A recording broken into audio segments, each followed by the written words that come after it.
Hi, Morgan here for Onefinity, and I got a real simple project for you today. Wolverine claw bottle openers. The new Deadpool and Wolverine movie came out this summer and everyone seems real excited about it. I thought this would be a fun project for you Marvel fans out there, so let's do it. A couple years ago I designed this totally not a weapon novelty bottle opener. So I just slightly modified the design by adding some claws. And because the finger holes aren't symmetrical, I just mirrored this sketch so that I'd have one for the right hand and one for the left. Piece of cake. Why aren't they symmetrical? Because your fingers aren't the same size and shape, and if they are, that's weird, and you should probably see a doctor about that. Anyway, I toolpathed this in VCarve version 12, like so. I opened up a new project and set my job size to 22 inches wide by 7 inches high, and I'll be cutting this out of 3/4 inch material. First I went ahead and joined any open vectors and made sure there were no duplicates. Then I started grouping the vectors that would be cut the same way, starting with the finger holes. I toolpathed the finger holes as pockets at full depth just because I didn't want to mess around with having to trim off tabs later. We're going to cut this whole project with a single bit, 1/4 inch down cut spiral bit, cutting at 120 inches per minute at 20,000 RPMs. I have my cut depth set to 1/8 inch per pass because parts of this design get a little fragile, right at the tips of the blades. So I'd rather be conservative and not tear anything out. Plus, it's a pretty small project, so cutting deeper and faster would really only make a difference of a few minutes.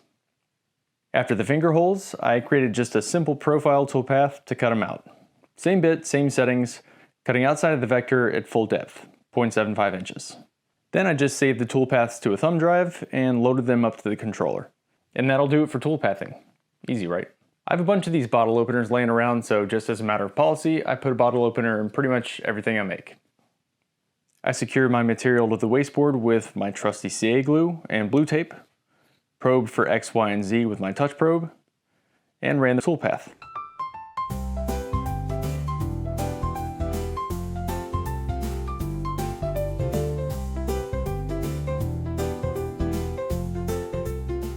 Okay, cool. All done with the CNC. Let's pull it off the wasteboard and finish it up the old-fashioned way. I brought the claws over to my router table and added a nice big 1/4 inch round over to all the edges.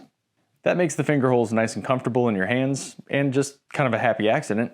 At a certain point the blades become a little thinner than 1/4 inch, so the bit doesn't cut the full radius. By routing it out from both sides, the partial radius meets in the middle, creating a sharper, more blade-like profile. It's pretty neat. Then just give it a good sanding and finish it with your finish of choice. I use walrus oil cutting board oil, but use whatever you like. Now I can open up bottles for my friends while striking down my enemies. So there you go, Knuckle Duster Wolverine Claw bottle openers. One of the least practical projects to date, but functional. I actually created this neat matrix to help you decide whether or not my projects are worth your time. It measures 2 metrics across 4 quadrants, assessing their practicality and level of difficulty. I placed these claws right up here in the corner. Impractical, but super easy. So if you're a fan of Marvel movies and you like opening bottles, take this project for a spin. Alright, well that's it for today. As always, I hope that you found this helpful, and don't forget to subscribe to the channel, like, comment, you know the drill. Thanks so much for watching. Y'all be good.